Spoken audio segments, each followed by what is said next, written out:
निवारण करतेवेळी आपल्या प्रेमाचे बलिदान दिले. शिवकाशीत हे हुबेहूब महाराजांसारखे दिसत असत. त्यामुळे सिद्धी जोहरच्या सैनिकांनी पालखीत बसलेल्या आणि पळून जाण्याच्या प्रयत्नात असलेल्या शिवकाशीदांना शिवाजी राजे समजून पकडले आणि सिद्धीकडे नेले. सिद्धी जोहरने 1660 मध्ये पन्हाळगडाला विडा दिला होता.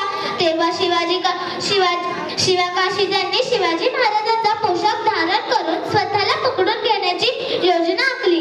त्यांनी शिवाजी महाराजांच्या वेशात एका पालखीत बसून सिद्धी जोहरच्या सैन्याला चकवले, जेणेकरून खरे शिवाजी महाराज सुरक्षितपणे विशाळगडाकडे निसटून जाऊ शकेल. शिवकाशीदांचे बलिदान हे स्वराज्यासाठी असलेल्या त्यांच्या निश्चित प्रेमाचे प्रतीक आहे. त्यांच्या शौर्याने आणि बलिदानाने शिवाजी महाराजांचे आणि स्वराज्याचे रक्षण झाले. अशा आपल्या प्राणाची बाजी देणारे शूर मराठी मावळ्यांना